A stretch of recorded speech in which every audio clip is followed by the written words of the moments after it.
Today's story is about a professor at the Faculty of Science, Cairo University. He was a successful man, highly accomplished in his field. After earning his PhD, he began working as a professor at Cairo University. He married early in life and had 4 children, whom he raised with excellent values. As they grew up, 2 of them even became university professors themselves. As the years passed, the children became busy with their own lives, each independent and responsible for himself. The professor grew older and began thinking about marrying again, someone younger, who could support him in the later stages of his life.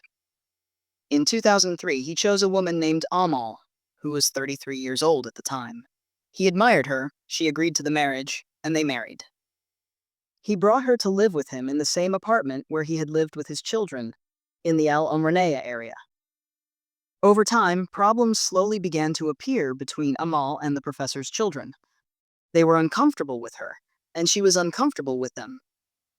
Gradually, the conflicts escalated, common disputes often seen in blended families. The children were financially independent, employed, and doing well. Eventually, they decided to leave their father and his wife to live on their own, while each of them moved forward with his own life. They moved out of the apartment, some rented their own places, others got married, and each arranged his affairs. However, even after leaving, the problems did not stop. Every time the children visited their father, conflicts would arise with their stepmother. Eventually, the relationship completely collapsed, and they cut off contact with her, and even began distancing themselves from their father to avoid constant trouble. Later, Amal gave birth to a son for the professor. He was overjoyed, and life seemed stable and happy for a while. 6 years into the marriage, the professor was suddenly struck by a strange illness that severely affected his eyesight. In a short time, he lost his vision completely. He was devastated. He visited countless doctors and tried every possible treatment, but eventually had to accept reality. Amal became his eyes, his only way to see the world. He became confined to the house. Losing one's sight at an advanced age cuts off much of one's connection to society. He memorized the layout of the home with difficulty: the bathroom, the kitchen, the living room. Most of his time was spent sitting, listening to television, news, and music. He rarely went outside. His children checked on him occasionally, but they soon realized that after his blindness, Amal had gained complete control over him. The professor owned valuable assets: an apartment, savings, and money. But gradually, all of it fell under Amal's control. Whenever his children tried to intervene, their father refused to create conflict. He would tell them, "She is my wife. I trust her. Please stay out of this." This stance was one of the reasons the children eventually cut off contact with him for a long period. Over time, the professor began to sense something strange inside the house. He sometimes felt the presence of another person, unfamiliar smells, unusual movements. When a person loses one sense, others often become sharper. His hearing became acute, his sense of smell stronger, and his intuition heightened. He would ask his wife, "Do we have a visitor?" She would reply, "No, you're imagining things." Her behavior toward him also began to change. If he wanted to go out, she stopped him. If he wanted to sit at a cafe, she refused. Gradually, he became like a prisoner in his own home. One by one, his properties were transferred into her name. He had given her legal authorization out of trust. One day he needed money and planned to give part of it to his children. Amal told him coldly, "There's no money. I withdrew everything from the bank." He asked calmly Amal. She replied, "I invested it in a business." "What kind of business?" She claimed it was a partnership with one of her brothers, a live poultry shop. That shop was already located beneath the building where they lived. And here, the threads of the story began to tighten. The building had been open for just over a year. It was still new. Amal claimed she was a partner in the shop located beneath the building, and that the man working there was her brother. But the professor was shocked. He never knew Amal even had a brother. One day she told him, "My brother wants to come in and say hello." The man entered the apartment, greeted him briefly, and then left. The professor couldn't see him, but something felt deeply wrong. After the man left, the professor asked calmly, "Let me ask you something. Has your brother been in this apartment before?" She replied, "Of course." He paused, then asked, Then why didn't he greet me before? Why is this the first time I'm meeting him? She began to evade the questions. He was embarrassed. Why are you asking so much? Do you want to create problems? Let it go. But inside, the professor was already certain of something. When the man entered, the professor smelled a familiar scent. The same smell he had been sensing in the apartment for days. It was the smell of someone who works in live poultry shops. Not an insult, just the scent of the workplace. That exact smell had been present in his home. And when that man visited, the professor realized the truth. It wasn't a passing scent. It was the smell of someone who lived there. Later, through confessions, the shocking truth was revealed. The man's name was Nader, and he was not Amal's brother. He was her lover. Worse than that, he was her customary, unofficial husband. The shock was unbearable. Nader used to enter the apartment, sleep with Amal, while her blind husband was in the same home, unable to see what was happening around him. Even more horrifying, it was revealed that on some nights, Nader would sleep under the bed on which the professor himself was sleeping, while Amal distracted her husband so he wouldn't sense his presence. In 2013, Amal was 43 years old, while Nader was 32, 11 years younger than her. After marrying the professor, and after successfully driving his children out of the house, cutting their relationship with their father, and gaining control over his money and property, she met Nader, the man who worked at the live chicken shop beneath the building. And from there, one of the darkest betrayals began. And this is not the end of the story. He said to her, "What do you think about opening a shop downstairs in the building?"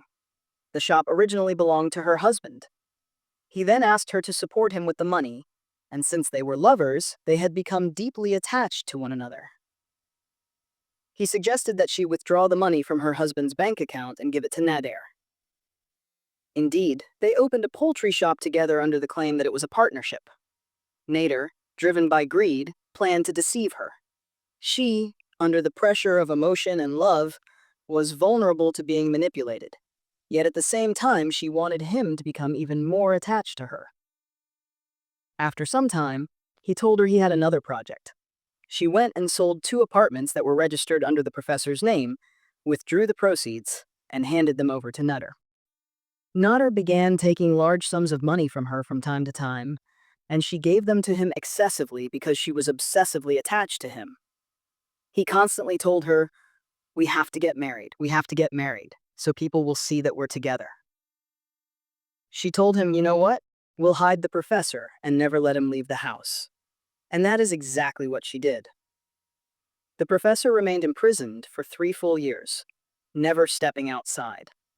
She even prepared an unofficial marriage contract between her and Nader so she could present him to people as her husband, while she told the professor that Nader was her brother.